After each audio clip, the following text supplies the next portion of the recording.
Hello everyone.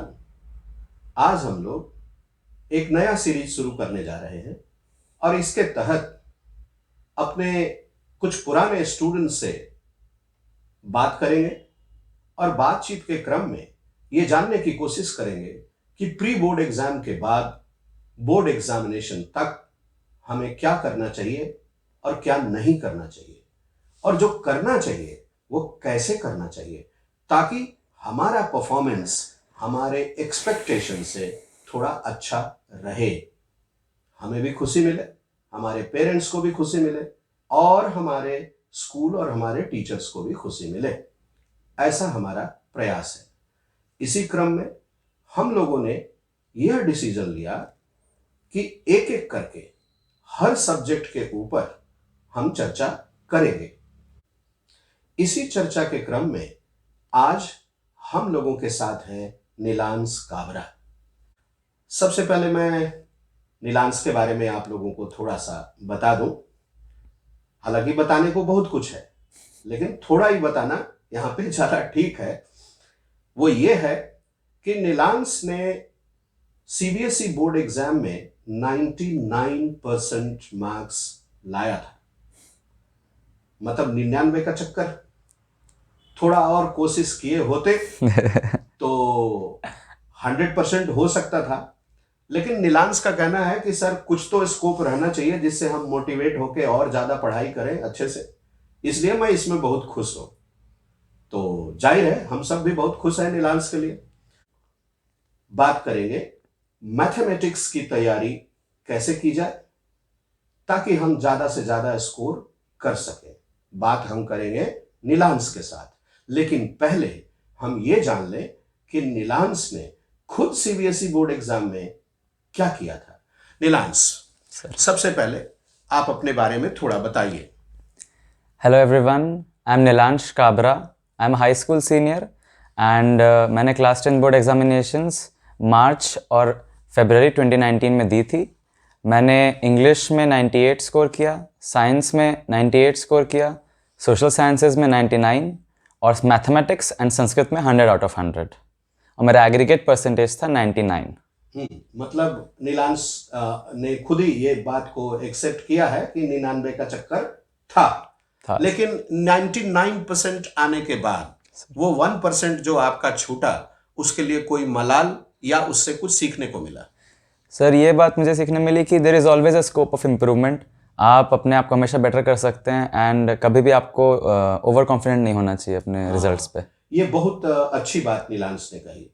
जो बच्चे बहुत अच्छा स्कोर कर रहे हैं उन्हें इस बात का ध्यान रखना है कि गलती सभी से होती है और गलती नहीं होगी तो सीखने का स्कोप भी नहीं होगा। ये नीलांश ने बहुत ही अच्छी बात आप लोगों को बताई।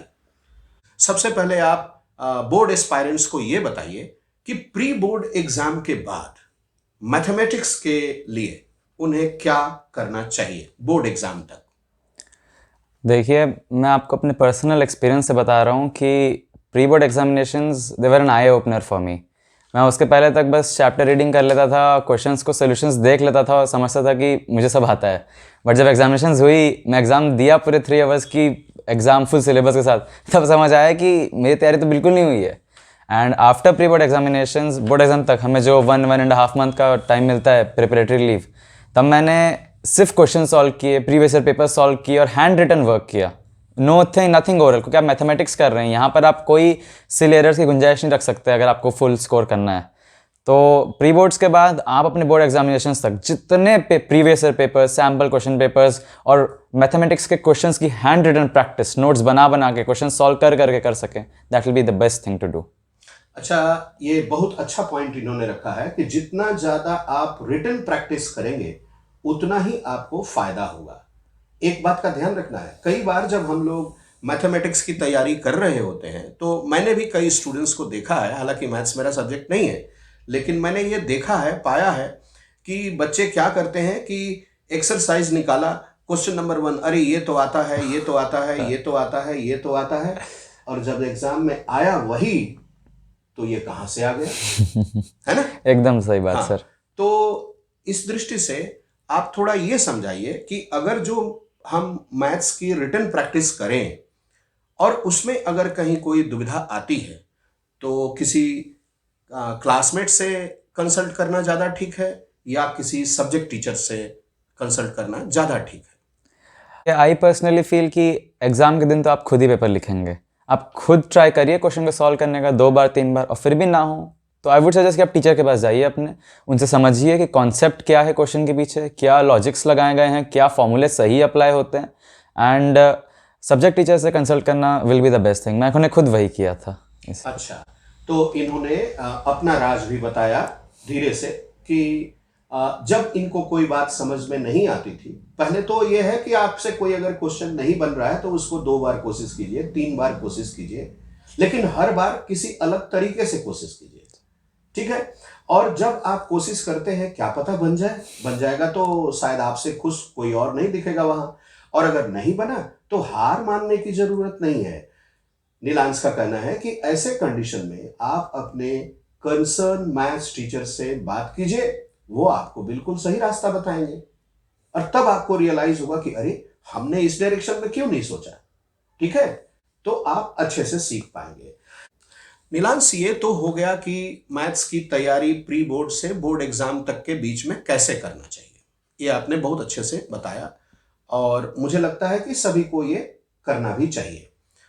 दूसरी चीज आप ये बताइए स्टूडेंट्स को कि जब प्री बोर्ड के बाद और बोर्ड एग्जामिनेशन तक इस तरह से जब प्रैक्टिस करते हैं तो प्रैक्टिस करने के दौरान उन लोगों को किन किन बातों का ज्यादा ध्यान रखना चाहिए?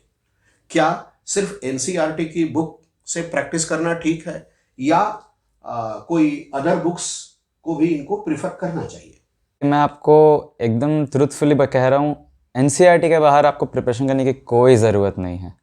अब एनसीईआरटी की जो पब्लिकेशन की जो लेटेस्ट एडिशन मैथमेटिक्स बुक आएगी उसको आप सॉल्व करिए उसकी बुक को, लेकिन आप देखिए आपको उसको हर क्वेश्चन को अटेम्प्ट करना पड़ेगा। जो बैक एक्सरसाइज में देखिए सप्लीमेंट्री मटेरियल है, एनसीईआरटी की एक एग्जाम्पलर भी आती है उसके मैथमेटिक्स क्वेश्चन, लेकिन आप एनसीईआरटी जो देता है उसके क्वेश्चंस में, उनके बुक्स में, उसके बाहर जाने की कोई ज़रूरत नहीं है। मतलब ये हुआ कि एनसीईआरटी का जो लेटेस्ट एडिशन आपके पास है, ठीक है, उसका थॉरो स्टडी होना चाहिए, थॉरो प्रैक्टिस होनी चाहिए। जो एक्सरसाइज में क्वेश्चंस दिए गए हैं उनको भी खूब बनाइए, और जो एग्जाम्पल के रूप में क्वेश्चंस दिए गए हैं उनका भी प्रैक्टिस आप अच्छे से कीजिए।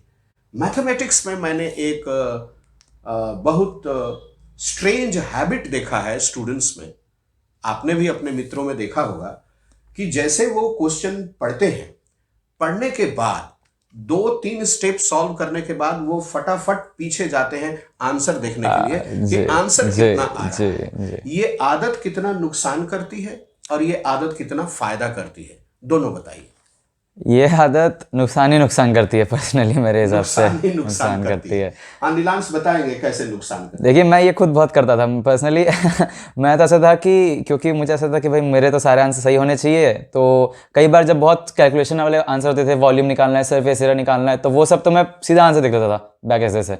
तो इसमें मेरी मदर ने क्या किया था, उन्होंने एक दिन देख लिया मुझे कि ये तो आंसर पीछे से देख रहा है, तो उन्होंने आया और सारे वो पेजेस ही हटा दिए सॉल्यूशंस वाले, वो फाड़ दिए वो पेजेस बुक से, उनको अलग से करके रख दिया कि भाई आप आंसर्स नहीं देखिए, आपको जितना है आप खुद पे सॉल्व करिए, 2 बार सॉल्व करो, 3 बार सॉल्व करो, लेकिन अगर आप जिस दिन आप आंसर्स देखने लग गए, you are cheating with yourself, क्योंकि एग्जाम के दिन तो आपका उसके पीछे रहेंगे नहीं आंसर्स देखने के लिए, उस दिन तो आप पूरे लॉस में चले जाओगे। ये बात उन्होंने मुझे समझाई और तब मुझे रियलाइज हुआ कि हाँ मैं जो कर रहा हूँ ये तो काफ़ी गलत है, और चाहे गलत आंसर हो आप उसको बाद में ठीक कर सकते हैं। आप खुद ही से अगर आप झूठ बोलने लगेंगे तो फिर तो आप कभी आगे नहीं ग्रो कर पाओगे, ना ही एग्जाम में अच्छे से मार्क्स ला पाओगे। तो एक बात इशारे में इन्होंने फिर से बता दी है ना। वैसे नीलांश की ये आदत है, बताते बताते, डायरेक्ट तो नहीं बताते बहुत सी बातें लेकिन जितनी डायरेक्ट नहीं बताते उससे ज्यादा इनडायरेक्ट बता देते हैं। आप लोगों ने भी नोटिस किया होगा कि जब ये पीछे आंसर्स देखने की कोशिश करते थे तो एक बार इनकी मदर ने पकड़ लिया, और जब इनकी मदर ने पकड़ लिया तो उन्होंने उसका रास्ता भी निकाल लिया। आंसर्स जहां भी दिए हुए थे वो पेजेस ही निकाल दिए एनसीईआरटी की बुक से, ठीक है। तो इसका मतलब ये हुआ कि नीलांश की मदर का कंट्रीब्यूशन इनकी पढ़ाई में, उनका हाथ इनके पीठ के ऊपर हमेशा रहा है।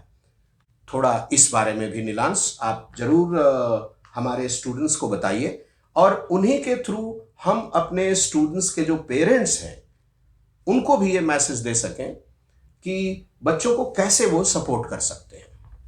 जी, तो पेरेंट्स का रोल तो sir it has been highly significant in everything that I do, और स्पेशली जब एग्ज़ाम्स की बात आई तो they have always been there, and not just as supporting figures but they have been actively involved in my studies, in my life. चाहे वो मेरे जब मेरी स्कूल जा रहा हूँ तो उसके सारे नोट्स चेक करना कि भाई हाँ सब उसने कंप्लीट किया है या नहीं, चाहे इंश्योर करना कि मेरा डाइटरी रिक्वायरमेंट सब अच्छे से हो रही है, आई एम स्लीपिंग वेल, मैं पूरे 8 आवर्स या 6 आवर्स 7 आवर्स अच्छे से साउंड स्लीप ले पा रहा हूँ, so that I am ready for the day. शायद चाहे वो ये बात हो कि मैं अपने सारे क्वेश्चन, सारे न्यूमेरिकल, सारी एक्सरसाइज को क्लियरली सॉल्व कर रहा हूँ। They have always been there, specially my mother, जिन्होंने ये बात देखी कि मैं हर क्वेश्चन को, हर प्रॉब्लम को अप्रोप्रिएट वे से सॉल्व कर रहा हूँ, उसके तरीके सही हैं, मेरे आंसर्स में मैं कोई शॉर्टकट्स नहीं ले रहा हूँ, क्योंकि आप एग्ज़ाम देने जा रहे हैं, ये सब्जेक्टिव पेपर है। सब्जेक्टिव पेपर में आपको बहुत क्लियरली कंसाइज वे में आंसर्स लिखने हैं। आप कोई शॉर्टकट्स या ओरली आप खुद में सोच लिए मन में और लिख दिया, ऐसा तो होता नहीं है। आपको सही आंसर लिखना है, एक्सप्लेन करना है अच्छे से, और ये सब बातें के लिए मेरे पेरेंट्स ने बहुत इंश्योर किया कि मैं अच्छे से प्रिपेयर हूँ, मैं उनको सब तरीके सही समझ आएँ, and they have been extremely helpful in everything that I have done. And I would like to ask each and every one of you also to ask your parents to sit with them, to talk with them. आप अपने doubts बताइए, अपने problems बताइए, and I'm sure you will come up with a solution that will help you. तो नीलांश ने ये बात बहुत ही अच्छे तरीके से रखा कि कोई भी स्टूडेंट्स और किसी भी एग्जाम की अगर तैयारी कर रहे हैं तो उनमें पेरेंट का रोल बहुत बड़ा होता है। तो नीलांश के ही थ्रू हम लोग सभी पेरेंट्स से भी ये रिक्वेस्ट करेंगे कि आप अपने बच्चों को भरपूर सपोर्ट दीजिए, उनकी ज़रूरतों को उनके कहे बिना समझने की कोशिश कीजिए, और तब आप जो उन्हें सहयोग देंगे वो उनको ज़्यादा सपोर्ट कर पाएगा। प्री बोर्ड से लेकर बोर्ड एग्जाम के समय तक बच्चे बहुत ही प्रेशर में रहते हैं, नहीं ये बोलना ठीक नहीं, प्री बोर्ड एग्जाम से लेकर बोर्ड एग्जाम तक बच्चों के ऊपर एग्जाम में अच्छा परफॉर्मेंस देने का एक दबाव रहता है, और उस दबाव से अलग करना हम सबका रोल है। उसमें टीचर्स का भी है, पेरेंट्स का भी है, और खास करके यहाँ इस बात पे भी ध्यान देना होगा नीलांश की हम अपने निगेटिव पीयर ग्रुप से कैसे बचें। खास करके साइंस और मैथ्स में तो इसका रोल बहुत बड़ा हो जाता है, क्योंकि बहुत सारी पब्लिकेशंस की बुक्स हैं, तो लोग टेम्पटेशन में आके उन बुक्स को रेफर करने लगते हैं। थोड़ा इस पे आप बताइए। देखिए ये बहुत होता है एक्चुअली। मैं जब एक क्वेश्चन ये आया था कि आपको अगर कोई डाउट है तो अपने क्लासमेट से पूछें, टीचर से, तो मैंने सीधा टीचर्स कह दिया था, क्योंकि आज वो टीचर हैं तो उन्हें सही पता है, उन्हें इतने सालों का एक्सपीरियंस है। और मैं पर्सनली बोलूँगा कि कोई गाइड बुक्स, कोई अलग अदर पब्लिकेशंस रेफर करने की ज़रूरत नहीं है। आप सीबीएसई के बोर्ड एग्जाम के लिए प्रिपेयर कर रहे हैं तो सीबीएसई के द्वारा जो इशूड जो एनसीईआरटी की पब्लिकेशंस होती है, they are more than enough. आखिर आज 100 स्कोर किया है तो, और मैं अगर कह रहा हूँ कि एनसीईआरटी से ही है, तो इट इज़ ट्रू कि जितने क्वेश्चंस थे उनके तरीके सॉल्व करने के, सारे syllabus, it is just out of the NCERT book. And pre boards के बाद आपके पास बोर्ड एग्जाम्स तक 1 मंथ या 1.5 मंथ रहता है, and this time is extremely crucial. आप इसमें बहुत ज़्यादा टाइम आप वेस्ट नहीं कर सकते हो। आपके पास ऐसा नहीं रहेगा कि अब इस वक्त हम एनसीईआरटी के अलावा और 10 बुक को हम रेफ़र कर रहे हैं, उसके भी क्वेश्चन सॉल्व कर ले रहे हैं, तो ये नहीं करना है आपको। अब वो टाइम चले गया। अभी वक्त है कि एनसीईआरटी और ज़्यादा से ज़्यादा प्रीवियस ईयर पेपर्स आप इन्हें देखिए, इनके क्वेश्चंस का पैटर्न देखिए, समझिए क्या पूछ रहे हैं, कौन कितने मार्क्स का है। आंसर स्कीम्स देखिए जो सीबीएसई ने इशू करी है, आप उनके क्वेश्चंस की प्रैक्टिस करिए। और आप ज़्यादा लोगों से आप डिस्कशंस करते रहेंगे, अपना टाइम वेस्ट है। ये सच बताएं तो फिजूल की हरकत है जिनका कोई फ़ायदा नहीं होगा आपको। आपके पास 1 महीना बचा है, 1.5 महीना बचा है। Work on your self, be focused and ensure कि आप अपना टाइम सही जगह यूटिलाइज कर रहे हैं। आप आज 1000 क्वेश्चन सॉल्व कर लेंगे और उससे कोई फ़ायदा नहीं मिलेगा अगर आपके सिलेबस में ही नहीं है या वो आपका आउट ऑफ करिकुलम है। एनसीईआरटी फॉलो करिए, एनसीईआरटी एग्जाम्पलर फॉलो करिए और सीबीएसई के previous year papers, and that will be more than enough. अच्छा, ये तो हो गया कि इधर उधर ध्यान नहीं देना है, अपने जो आपका प्रेस्क्राइब टेक्स्ट बुक है उसके ऊपर अपना फोकस बनाए रखना है। आपको इधर उधर ध्यान नहीं देना है, जो प्रेस्क्राइब टेक्स्ट बुक है उसके ऊपर फोकस बनाए रखना है। नीलांश, अगले क्वेश्चन के रूप में हम लोग ये जानना चाहेंगे कि बोर्ड एग्जाम में अक्सर जब क्वेश्चन पेपर मिलता है और 15 मिनट्स का जो रीडिंग टाइम मिलता है, उसमें क्या उसका कंट्रीब्यूशन कुछ आपको लगता है कि होता है? उसका फायदा कैसे उठाना चाहिए रादर? वो 50 मिनट्स आर एवरीथिंग, क्योंकि आप का अगर प्रिपरेशन, आप क्वेश्चन पेपर देखते ही आप समझ जाएं कि भाई क्या पूछ रहा है, क्या क्या क्वेश्चंस गए हैं, कितना लंबा पेपर है, कितने मार्क्स से कौन से क्वेश्चंस आए गए हैं, कौन से सब्जेक्ट्स के कहाँ पूछा गया है, कौन से पार्ट से। अगर आपने वो 15 मिनट्स अच्छे से यूटिलाइज कर लिया तो इसका ये मतलब है कि आपके जो आने वाले 3 आवर्स है वो पूरे अच्छे से जाएंगे। आप पूरे एंड तक आप अपनी स्ट्रैटेजी प्लान करिए। आप क्वेश्चन देखिए, आप देखिए 1 वर्ड वाले कितने हैं, 2 मार्क के कितने क्वेश्चन आए हैं, उसमें कौन से क्वेश्चंस पूछे गए हैं, आपको कौन से क्वेश्चन अच्छे से आते हैं। आप क्वेश्चन पढ़ के समझ जाएंगे कि भाई हाँ ये तो मुझे आता है, ये मुझे थोड़ा डाउट है। तो आप अपना स्पीड लिमिट ऐसे सोचिए कि भाई ये मैं ऐसे करूँगा, इस क्वेश्चन से मैं ज़्यादा टाइम दूंगा। और ये सब चीज़ें आप क्वेश्चन पेपर करते वक्त नहीं कर सकते हैं, तो फिर आप बस काट रहे हैं फिर वापस सॉल्व कर रहे हैं। This is just an absolute time waste. जो 15 मिनट्स मिले हैं आपको, उसमें आप प्लीज़ इधर उधर ध्यान मत दीजिए, या बेल बज रही है, मैम कुछ बोल रहे हैं, आपका फोकस रहना चाहिए आपके 15 मिनट्स में जो क्वेश्चन पेपर आपके सामने रखा है उसको थरली अंडरस्टैंड करना कि क्या पूछ रहा है वो, क्या चाहना, क्या आस्क कर रहा है। कई बार हम ऐसा करते हैं कि क्वेश्चन में अलग लिखा है, क्वेश्चन हम आंसर शीट में अलग कॉपी कर देते हैं, तो ये एरर रहते हैं। तो ये सब आप अगर आप क्वेश्चन पेपर को पढ़ते वक्त आप देख ले, समझ लें कि वो क्या पूछना चाह रहा है, क्या उसने नंबर ऑफ आइटम्स निकालने बोला या कॉस्ट ऑफ ईच आइटम निकालने बोला, एक एक छोटी छोटी बारीक चीज़ अगर आप देख ले और याद कर ले अच्छे से, तो देन ये है कि आपके कोई एरर्स नहीं होंगे and it is the only way through which you can get 100 on 100। एक और जरूरी बात, जब क्वेश्चंस को स्टूडेंट सॉल्व करते हैं, बोर्ड एग्जाम की बात मैं कर रहा हूं, तो खास करके मैथ्स में ये देखने को मिलता है कि रफ वर्क करना है भाई।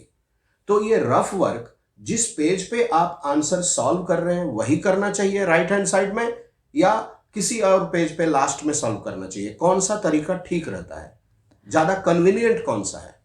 नहीं, देखिए आप लास्ट पेज पे तो बिल्कुल मत करिए, वो मैं बिल्कुल सजेस्ट नहीं करूँगा, क्योंकि दो इश्यूज़ है। एक तो आप बार बार पेज पलटते रहेंगे और उसमें बहुत चांस है कि आपका एरर होगा। मैथमेटिक्स में 10th में न्यूमेरिकल्स हैं, आपको कैलकुलेशंस करने पड़ते हैं काफ़ी, तो सिंपल है, आप एक स्केल रखिए अपने साथ, आप एक पेन आपके पास है, उससे आप एक स्ट्रेट लाइन बना दीजिए 1/4 ऑफ, जब अगर आपकी शीट है तो राइट से 1/4 पेज आप लाइन्स ड्रॉ कर दीजिए, उसमें लिख दीजिए ऊपर clearly rough work, and then you can solve all your calculations over there. उससे आपका सामने सामने भी रहेगा, आपको इश्यूज भी नहीं जाएंगे।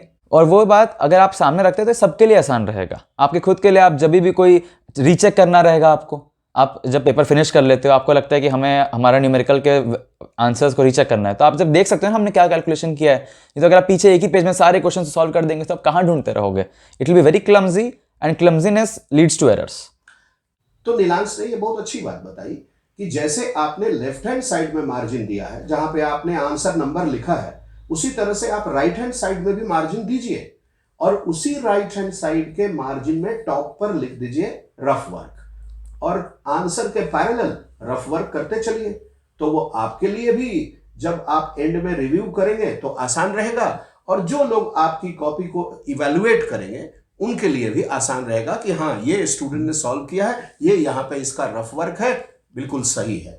ठीक है, तो इससे रिलेटेड भी कोई अब आप लोगों को डाउट नहीं रहना चाहिए, इसका फायदा उठाना चाहिए। ठीक है, एग्जाम में बच्चे जाते हैं, मैथ्स का पेपर सॉल्व कर लिया, सॉल्व करने के बाद जो 5 मिनट के आसपास बचाना चाहिए उनको, है ना? कभी कभी नहीं भी बचा पाते कोई स्टूडेंट्स, तो क्या ये जरूरी है कि 5 मिनट में जो बचा, नहीं तो एक बार हम रिव्यू करें? मैथमेटिक्स तो आपको रिव्यू करना चाहिए, it is very necessary to do that, because आप मैथमेटिक्स में न्यूमेरिकल सॉल्व करोगे, आप हर एक क्वेश्चन की वैल्यू निकालोगे, एक स्पेसिफिक आंसर है। अगर आंसर 27.78 है तो that is the only correct answer, और एक बहुत बहुत ह्यूमन टेंडेंसी है एरर्स कॉज करने की, इसलिए एक review is a must.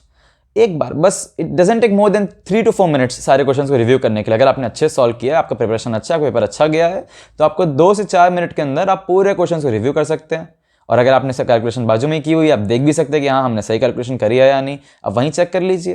And I will suggest कि हाँ यार 5 मिनट आपको कम से कम बचाने चाहिए आपके पेपर को ख़त्म करने के पहले।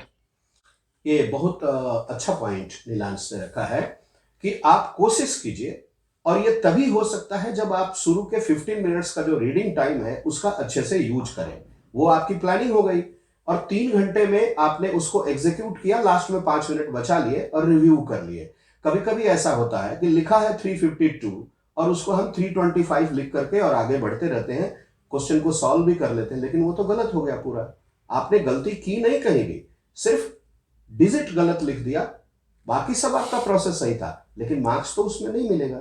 तो इस बात को ध्यान में रखते हुए जरूरी है मैथमेटिक्स में कि लास्ट में आप रिव्यू के लिए अपना समय बचाएं।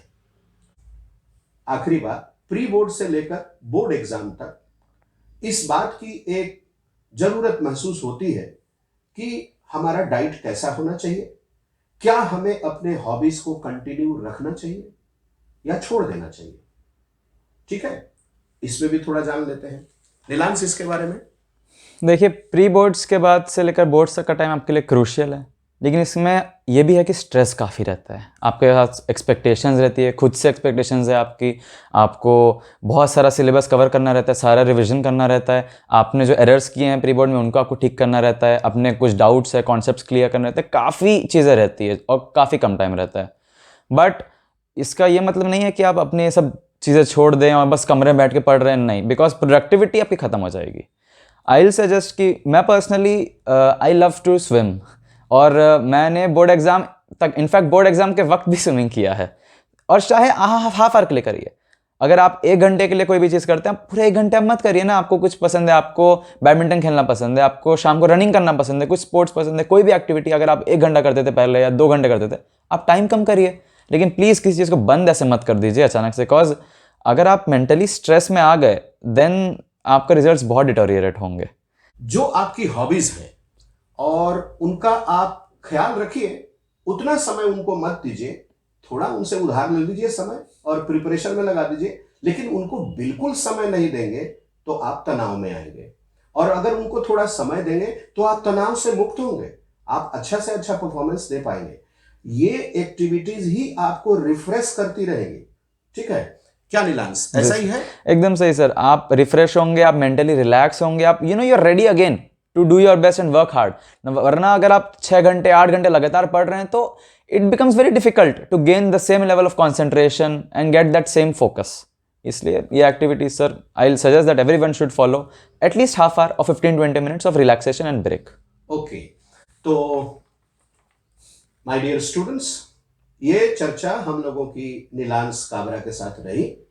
नीलांश ने बताया कि प्री बोर्ड से बोर्ड एग्जाम तक के बीच में कैसे पढ़ना चाहिए, कैसे रिवाइज करना चाहिए, डाइट प्लान का क्या रोल रहता है, आपकी हॉबीज का क्या रोल रहता है, आपके पेरेंट्स आपको कितना सपोर्ट कर सकते हैं, और एबव ऑल आपको अपने सब्जेक्ट टीचर के टच में कितना रहना चाहिए।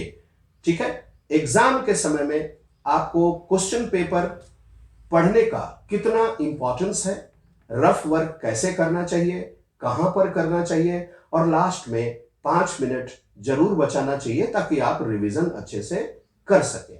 अगर आप इन बातों का ध्यान रखते हैं तो एक दिन आपको मैं खुद इनवाइट करूंगा, और आज जहां नीलांश काबरा बैठे हैं और हम लोग बातचीत कर रहे हैं, आज नीलांश आपको मोटिवेट कर रहे हैं, कल को हो सकता है कि आप में से कई लोग मुझसे ये कहें कि सर मैं भी आना चाहता हूं, मैं भी आना चाहता हूं, और मैं भी मोटिवेट करना चाहता हूं, मैं भी बताना चाहता हूं अपनी सफलता के राज, ताकि दूसरे उसको थोड़ा सा भी अगर फॉलो करें तो बहुत ज्यादा सुधार कर सके। Thank you Neelansh, thank you very much. अगली कड़ी में हम लोग वर्णिता से बात करेंगे और जानने की कोशिश करेंगे कि साइंस का प्रिपरेशन हमारा कैसा होना चाहिए, रिवीजन कैसा होना चाहिए, और स्ट्रेटजी कैसी होनी चाहिए ताकि हम ज्यादा से ज्यादा स्कोर कर सके। लेकिन वर्णिता से मुलाकात होगी अगले वीडियो में। Till then, thank you very much. Please do take care of yourself. God bless you all.